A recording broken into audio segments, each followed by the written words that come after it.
As runners, we spend a lot of time on training our bodies to perform well and to develop as runners. We'll work with strength training, mobility work, we'll be doing running training, different pace training, we'll be entering races. We're constantly trying to develop our bodies to perform at their best. But one of the things that's quite often neglected by runners is the mindset required to be the best runner you can be. And that's what I'd like to take a look at in this short video today. So, hi everyone, I'm Barrie Evans, the owner and creator of Be Fit Coach, where I work on developing high quality running coaching programs and running assessment programs to help runners achieve the best they possibly can. The work we do with running coaching is all based around what we've called the 7 core pillars of running. So this is about your running training, your running technique, your strength training, your mobility training, your rest and recovery, your nutrition, and your mindset. And that's what we're looking at in this video today, is all to do with that mindset. And in particular about pushing your body when your mind says no. So you've probably had this experience yourself where you're out on a run. It could be just a normal everyday easy run, or it could be a tough technical session. And any type of run is this situation can occur with. And what I'm talking about is where you're running along and you get that point where your body's going, I can't do this. Your body feels like I can't do this. And it's your mind that's telling you this is what the body feels like at the moment. And what I find with runners is that's the easiest point at which you can go, no, I'm stopping. I can't do this anymore. And you might stop, take a break and get back to it. Or you might start back at a gentle pace, or you might actually just give up and walk home from there. And it's all to do with the mind. And when I talk about running training, when we talk about going out and doing all these different types of technical runs, whether it's the work that I do with clients around your R-pace, I-pace, T-pace, etc., or whether it's just you're doing laps of a track, or you're pushing yourself to a particular pace to try and train for a next half marathon, whatever training it is, when you reach that point, it's your mind that's actually interpreting the body's signals, and your mind is doing its job at that point. Your mind is saying, hey, hang on, there's something doesn't feel quite right in the body. I'm getting these signals that are telling me there's discomfort, there could be pain, there could be anything that's sort of signaling back to the brain that your body's not in its natural, normal state. And your brain's job in that case is to try and bring you back into balance. It's to try and return you to a point that feels comfortable.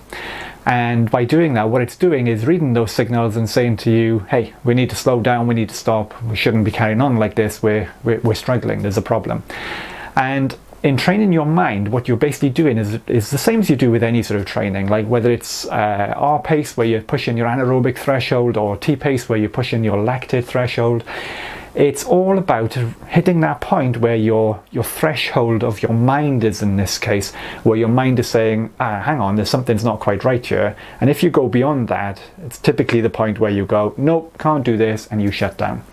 And what we want to do is to train our mind so we get close to that threshold and we're just nudging at it, going, yeah, okay, yeah, I can feel that my mind is reacting and my body's feeling uncomfortable, but I'm okay, I can keep pushing through. And you keep pushing that boundary. And what happens over time is you push that threshold upwards. Same as if you're talking about your lactate or your anaerobic or your aerobic thresholds. It's all about just gently nudging away at that, so you gently push that threshold up. So and your mind learns that you can actually push your body harder than perhaps you first realized.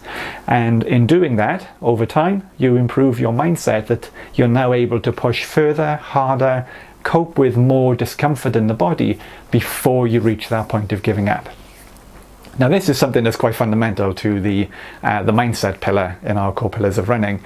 We also look at sort of the gaining clarity, whether that's around your weaknesses, your strengths, etc., whether it's about goal setting. We also look at motivation, which I've covered in a previous blog post as well, if you want to take a look at that. But today, particularly, I'm talking about that during a tough session where your mind is saying no. Your body's not able to cope, so your mind says no. And it's about taking that signal and reading that value, that sort of measurement, if you like, or that indication your mind has given you, and saying, yeah, thank you, I'm aware that you're telling me this, but I'm going to just push that a little bit longer, that a little bit harder. And be kind to yourself. Don't suddenly expect to be able to blast through everything and run forever. It's all about training that mind to push that little bit further, to know that it's safe, and that's a key word here, to know that it's safe for you to push your body that little bit harder. And by doing that over time, as I said, you'll improve that mindset and you'll be able to run further, faster, harder, for longer. So hopefully that was helpful, and I'll be back next week with some more useful information for you and another new topic.